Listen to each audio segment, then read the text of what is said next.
삼위일체 하나님 아버지 감사합니다. 오늘 또 2021년이 지나고 하나님의 은혜 가운데서 또 2022년 새해를 맞이했습니다.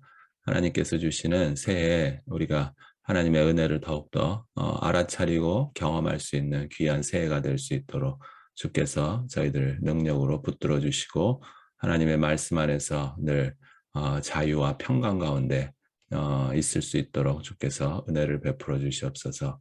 성령의 능력으로 또 하나님의 영광의 풍성함으로 우리의 속사람을 강건하게 하여 주셨고 믿음으로 말미암아 예수 그리스도가 우리 마음에 늘 계시게 하시고 하나님의 사랑 가운데서 예수님을 믿는 믿음이 더욱더 뿌리가 박히고 터가 굳어져서 능히 우리 모든 성도와 함께 우리가 알고 있는 지식을 초월하는 그런 그리스도의 사랑을 잘 깨달아서 하나님의 충만하신 풍성하신 그 은혜를 함께 나눌 수 있는 귀한 해가 될 수 있도록 주께서 은혜를 베풀어 주시옵소서.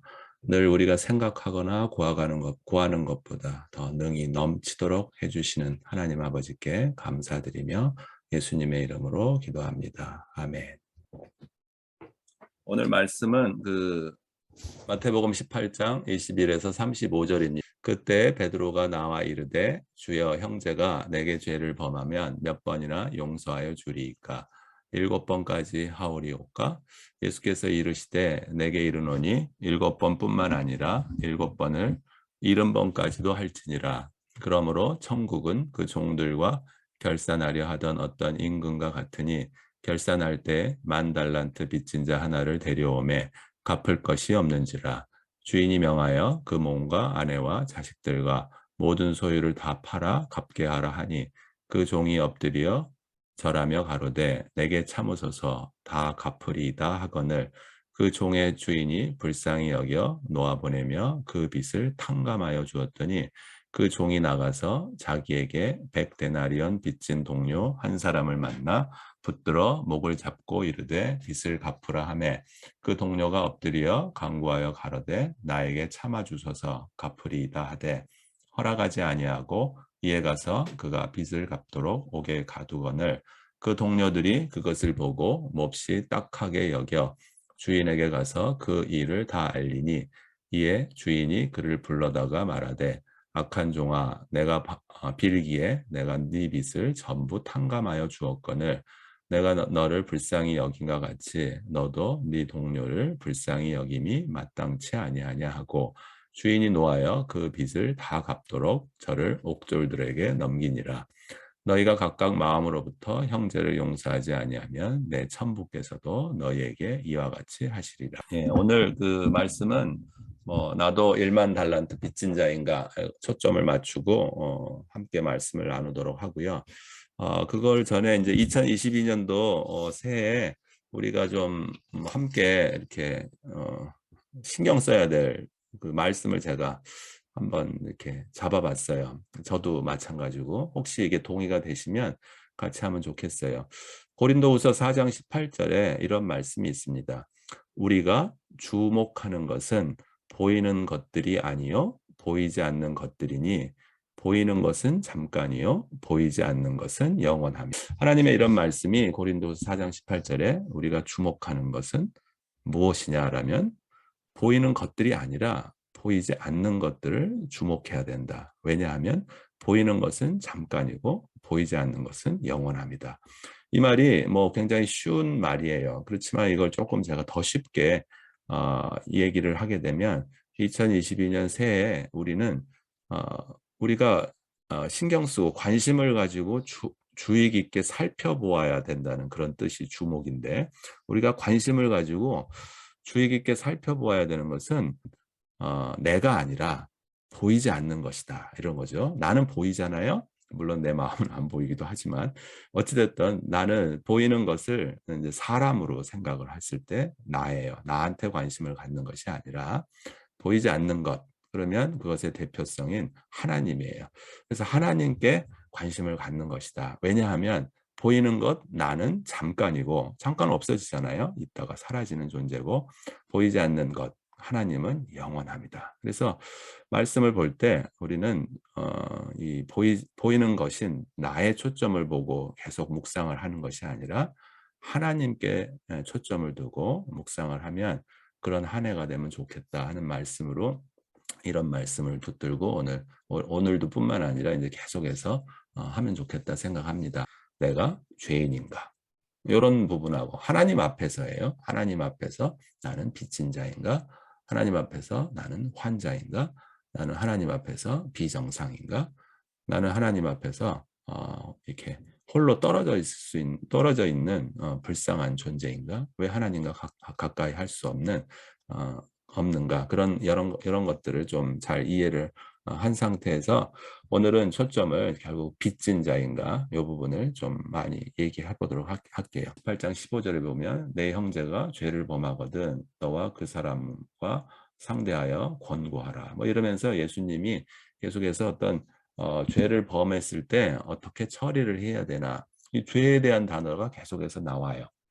그런데 바로 그때 이제 또 베드로가 이렇게 딱 등장하면서 예수님한테 질문을 던지는 게 주여 형제가 저에게 죄를 범하면 몇 번 용서하여 주리이까 이렇게 하면서 7번까지 하오리까 이런 말을 해요. 근데 이 말의 뜻이 보통 그 이제 유대교 그 당시 풍습에 보통 앞부분에도 좀 있지만 이렇게 3번 정도 용서하는 거를 굉장히 이렇게 관대한 용서라고 이해를 하고 있었다고 해요. 그래서 베드로가 이렇게 얘기한 7번까지 오리까 7번까지 정도 용서해야죠. 이 말은 굉장히 자기 자신이 엄청난 자비를 베풀고 있는 거 아닌가라는 그런 뜻으로 예수님한테 이렇게 얘기를 해요. 그랬더니 예수님이 이제 예수님은 창조주 하나님이시니까 그 하나님이 이렇게 말씀을 하셔요. 7번뿐만 아니라 7번에다가 70번까지 할지니라. 그러니까 7 곱하기 7, 77이 49가 아니라 7 곱하기 70. 그래서 490번까지 해라. 그럼 거의 뭐 무한대라는 의미인데 이 부분이 되게 재밌어요. 보통 그 7이란 단어가 성경에서 너무너무 중요한데 7번까지 보통 안식년 할 때 안식이란 단어에서 그 상징하는 숫자가 7이에요. 그리고 그 7년을 또 7번을 하게 되면 7, 7이 49, 49년이 나오는데 그 49년 또는 그 다음 해를 우리가 희년이라고 그래요. 그래서 구약에서 그 성경을 조금 이제 공부를 이제 해보신 분들은 7, 7이 49 그리고 그 다음에 50년이 되는 데는 희년. 희자는 기쁠 희자에다가 연년자를 해서 기쁜 해라 그 뜻이죠. 그래서 그 희년이 되면 그 구약에 하나님께서 모든 종되었던 자를 풀어주고 모든 빚진 자를 다 탕감해주고 이런 부분들이 계속해서 나와요. 그래서 요게 그냥 단순하게 여러분들 그뭐 7번이 나온 게 그냥 단순한 숫자라고 생각하시면 안 되고요. 완벽하게 하나님이 풍성한 은혜를 베풀어 주시는 그 희년을 의미하는 거고 그다음에 혹시 빚진 자가 있다면 그 빚이 다 탕감받고 그다음에 종되었던 신분이 다 해방되는 그런 부분을 이제 계속해서 이렇게 예수님께서 이미 이렇게 좀 선언을 하고 있는 그런 암시가 들어있는 말이에요.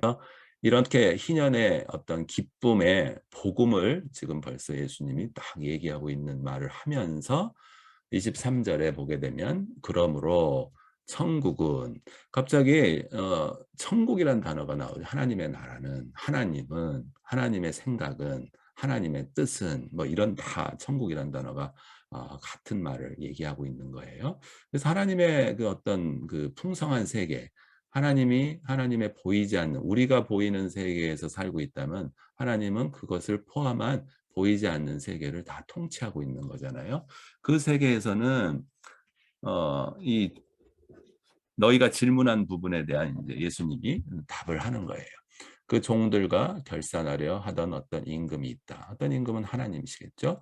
그래서 결산할 때 10,000달란트 빚진 자 하나를 데려오매 이렇게 표현이 돼 있어요. 여기서 10,000달란트는 만이란 단어가 굉장히 큰 거이죠. 10,000원, 뭐 10만 원, 20만 원, 뭐 이런 거에 만. 그 다음에 달란트는 그 당시 그 화폐 단위 중에서 한 최소 6천만 원. 뭐 조금 화폐가 이제 좀 가치가 떨어졌다고 치면 지금 가치로 한 1억 정도. 그래서 6천만 원에서 1억 정도, 한 1억이라고 합시다. 그래서 엄청난 그 돈의 단위예요. 달란트란 단위가. 그래서 이거를 10,000달란트라는 것은 뭐 여기다 또 만을 곱해야 되니까 엄청난 돈이죠. 우리가 지금도 뭐 그 당시도 상상할 수 없는 돈이고 지금도 상상할 수 없는 사람의 생각으로 좀 상상하기 어려운 돈이죠. 일반 사람들로는. 그다음에 이제 화폐 단위가 달란트가 있고 그다음에 여러분 문화라는 게 있고 그다음에 데나리온이라는 게 있고 뭐 이렇게 해서 아주 작은 단위로 뭐 렙돈이라는 것도 있어요. 그래서 뭐 과부가 뭐 2렙돈을 뭐 헌금하면 뭐 이런 표현하면서 또 막 예수님이 얘기하는 부분이 있어요. 베드로가 죄에 대해서 이렇게 질문을 하면서 몇 번을 용서해 줘야 됩니까? 그러면서 얘기를 하니까 예수님이 그 희년에 해당되는 7복 곱하기 7. 근데 거기다 한술 더 떠서 7 곱하기 70번. 뭐 이런 표현을 하면서 이게 하나님의 풍성한 은혜를 이미 지금 설명하고 있으면서 말을 천국이라는 단어로 23절에 확 바꿔버려요. 그러면서 예를 들어서 결산을 하려고 하는데 10,000달란트 빚진 자 하나를 데려왔다. 근데 25절을 봅시다. 갚을 것이 없는지라. 그래서 주인이 명하여 너 갚을 돈이 없구나. 그러니까 네 몸, 그다음 아내, 자식들 모든 소유를 다 팔아서 갚아라. 이걸 다 판다고 해서 갚아지는 건 아닐진데 어떤 임금 하나님이 이렇게 나름대로 이렇게 한번 갚아봐라 그런 것 같아요. 근데 그 종이 엎드려서 나라고 한번 가정을 계속하면서 내가 엎드리면서 절해서 가로되 내게 참으소서 다 갚으리이다. 내게 참으소서 다 갚으리이다. 이게 정말 올바른 대답일까 하면서 다 갚을 수 있을까? 이 엄청난 돈을. 그런데도 불구하고 그 종은 엎드려서 내게 참으소 다 갚으리이다 하거늘 이 말을 하는 게 조금은 의외해요. 저는 다 갚을 수가 없으니 주여 다 갚아냐 탕감해 주소서. 이 말이 더 낫지 않을까 싶은데 어찌됐든 26절에 내게 참으소서 다 갚으리이다.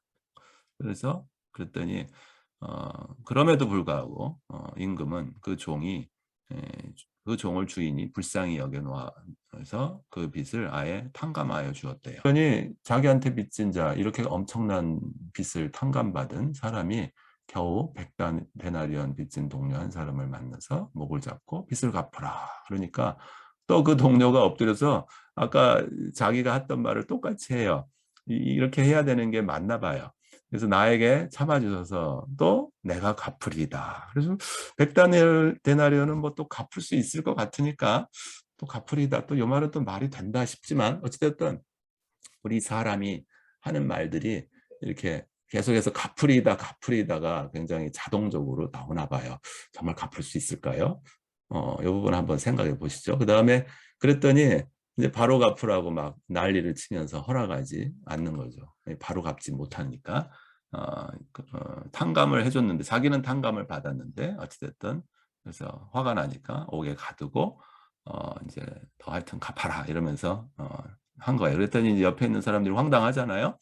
쟤는 뭐 엄청난 10,000달란트 빚진 것을 어떤 임금이 이렇게 탕감을 해줘서 풀려났는데 겨우 100데나리온 빚진 자기 동료를 나중에 갚겠다 이렇게 하니까 감옥에다 넣어버리고 그러니까 황당하니까 이제 다시 그 주인한테 주변 사람들이 일러버리고 그러니까 이제 악한 종아 주인이 내가 빌기에 내가 그 10,000달란트 빚을 전부 탕감하여 주었는데 너는 어찌 이렇게 너가 불쌍히 여김을 받았는데 네 동료를 불쌍히 여김을 하지 않느냐 하면서 완전히 노화해서 주인이 그 10,000달란트 빚진 자를 다시 그 감옥에다가 넣는 이런 식으로 얘기하면서 맨 마지막에 너희가 각각 마음으로부터 예수님이 이제 결론을 지어주죠. 마음으로 형제를 용서하지 않으면 내 천부께서도 너희에게 이와 같이 하시리라.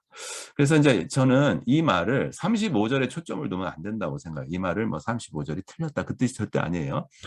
35절에 초점을 두면 우리가 주목하는 것은 보이는 나한테 초점을 두는 거예요.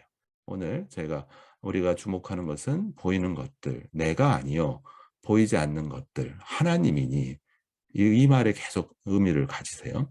그래서 35절에 보통 이렇게 초점을 둬서 내가 형제를 용서하지 아니하면 내 천부께서도 너의 이와 같이 하시리라. 이러면서 무조건 뭐 용서를 해야 된다. 그래서 뭐 용서 안 한 게 있으면 여러분들 빨리 뱉어내세요. 뭐 이런 거를 지금 예수님이 얘기하는 게 아니라는 것을 조금 더 이해한 상태에서 초점은 어디에 가야 되냐면 하나님의 풍성함이 있는 천국에 초점을 가야 돼요. 오늘 우리가 주목하는 것은, 우리가 관심을 가지고 주의 깊게 살펴보아야 되는 것은 보이지 않는 것들이에요. 왜냐하면 보이지 않는 것들이 영원함이라고 했기 때문에 보이지 않는 이 천국에 대한 예수님의 얘기하는 이 부분을 초점을 가지면서 오늘 한번 생각을 다시 정리를 해보죠. 그래서 형제에 대해서 형제가 나한테 죄를 범하면 내가 굉장히 관대한 사람으로서 당시 풍속으로 3번 정도 용서해 줬는데 나는 7번까지 하는 게 굉장한 사람이죠 라고 베드로가 얘기했을 때 예수님은 희년이라는 그 77이 49년 때 모든 것이나 종되었던 몸이나 빚 갚은 것들이 다 없어지는 그 희년에 더 희년, 77이 49가 아니라 7 곱하기 70 해가 490번, 이런 것들이 10번 정도가 반복되는 엄청난 하나님의 은혜의 해를 지금 선포를 하시면서 그러므로 23절에 천국은 이렇게 표현한 거예요. 그래서 우리가 이 천국 세계, 이 보이지 않는 세계에 너희들이 있는데 하면서 이 10,000달란트 빚진 자로 너희가 얼마나 하나님 앞에서 황당한 빚을 지고 있는 자인지, 하나님이 희년을 통해서 너희의 빚을 완벽하게 탕감해 주지 아니하면 너희는 평생 죄인으로, 평생 종으로서, 평생 빚을 갚아야 되는 사람으로서 영원히 살아야 될 수밖에 없는 그런 빚진 자인데 하면서 하나님의 놀라운 은혜를 설명하는 장면이 바로 이 장면이에요. 그러면서 10,000달란트 빚진 자 하나를 딱 예화를 들면서 갚을 것이 당연히 없죠. 그런데 하나님이 얘의 상태를, 우리의 상태를 한번 보시려고 이런 말을 하는 것 같아요. 몸과 아내와 자식들과 모든 소유를 다 팔아 갚게 하라 하니까, 글쎄요, 이 부분에서 이게 안 된다고 생각하는 사람들은 도저히 주여 용서하여 주셔서, 주인이여 용서하여 주셔서, 저는 아무리 이런 걸 다 팔아도 절대로 갚을 수도 없을 뿐만 아니라 이런 걸 팔아서 갚는다는 건 말도 안 됩니다. 제가 너무너무 빚졌습니다 하면서 저를 용서해 주시고 다 갚아 그냥 탕감해 주소서 하면서, 글쎄 이게 뻔뻔하다고 얘기할지 몰라도 그렇게 하는 게 좋을 텐데 우리 인간이 그렇게 잘 못하죠. 그냥 다 갚으리다 하는 게 저는 일반적인 사람들의 상식이라고 생각해요. 이렇게 다 갚겠다고 한 하나님이 참 갚지 못할 텐데 갚겠다고 하는 거 다 알죠. 그런데도 불구하고 하나님은 우리의 상태를 다 알고 불쌍히 여겨서 그냥 그래 다 갚았다고 치자, 그리고 탕감하여 줬다라는 이 사실을 우리는 지금도, 내일도, 모레도, 올 1년 한 해도 이것에 계속 초점을 맞추면서 기쁜 해를 주신, 이렇게 희년을 주신, 모든 빚을 다 탕감해 주신 그 하나님께 이제는 우리 눈이 주목하여 관심을 가지고 초점을 가지는 신앙생활이 돼야 된다고 생각합니다.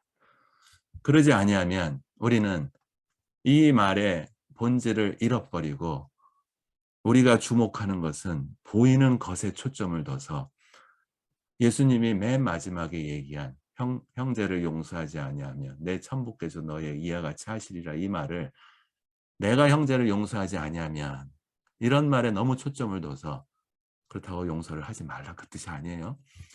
이 말에만 초점을 둬서 죄책감에 사로잡히거나 아니면 용서가 잘 안 되는데 용서를 해야 된다는 강박관념에 사로잡혀서 또 나를 옥에 가두는, 스스로 옥에 들어가는 그런 상태가 되지 않게, 도저히 갚을 수 없는 빚을 설명하기 위해서 하나님은 지금 천국이란 단어를 또 만 달란트란 단어를 이렇게 쓰는데 우리는 여전히 내가 갚을 수 없는 빚을 우리가 여전히 다 갚을 수 있다라는 생각을 하거나 또는 갚을 수 없지만 어떻게든지 갚아 나가는 것이 나의 도리가 아닌가라는 인간적인 도리를 하나님한테 적용하는 바보 같은 나의 생각을 제발 버려주시길 바라는 것이 예수님이 원하시는 바입니다. 이것이 바로 우리가 주목하는 것은 보이는 것들이 아닌 보이지 않는 것들에 다 초점을 맞춰서 예수님의 말씀을 듣고 예수님의 말씀을 보고 그것을 통해서 하나님의 나라, 보이지 않는 하나님의 나라를 계속해서 묵상하는 그런 새해가 되면 너무너무 좋겠다 하는 것이 예수님의 말씀인 것 같습니다. 이 빚이란 단어는 죄란 단어하고 똑같습니다. 성경에서 우리가 주기도문에서 마태복음 6장 12절 또는 주기도문에 우리는 늘 매일같이 우리가 우리에게 죄 지은 자를 사하여 준 것 같이 우리 죄를 사하여 주옵시고 이 말의 순서가 먼저 우리가 나왔지만 이것의 원래는 순서가 하나님이 우리를 죄를 사하여 주신 것을 정말로 은혜라는 것을 다 아는 사람이 이 주기도문을 통해서 하는 것이 합당하다고 생각합니다. 과연 우리는 하나님이 우리에게 갚을 수 없는 빚을 탕감해 주었다는 사실을 얼마나 가슴 깊이 새기면서 하나님의 말씀을 보고 있습니까? 이 부분에 우리는 2022년 새해를 계속해서 묵상하고 이것에 초점을 맞추는 천국에 초점을 맞추는 하나님께 초점을 맞추는 예수님께 초점을 맞추는 보이지 않는 하나님의 세계 영적인 세계에 초점을 맞추는 보이는 나의 생각들 보이는 나의 심리들 보이는 주변 사람들의 생각들 보이는 사람들의 전통들 이런 것에 초점을 맞추어져서는 도저히 예수께서 이르시되 7번뿐만 아니라 7번을 70번까지도 할지니라 이 말을 우리는 무한히 우리가 사람을 용서해야 된다는 것으로 율법으로 지켜야 될 행위로 받아들이게 됩니다. 이거는 이 뜻이 아니라 우리가 하나님께서 이런 놀라운 은혜로 우리를 용서해 주시고 우리를 죄를 탕감해 주신다는 사실을 하나님께서 설명해 주는 것을 우리는 오늘 또 한번 기억하면서 이 말씀에 오늘 하루 한번 잘 묵상해 보시면서 초점을 하나님의 세상 삼위일체 하나님께 맞추는 그런 여러분들 또 제가 될 수 있도록 오늘 말씀이 성령의 능력으로 잘 전달됐으면 합니다. 말씀 마치겠습니다.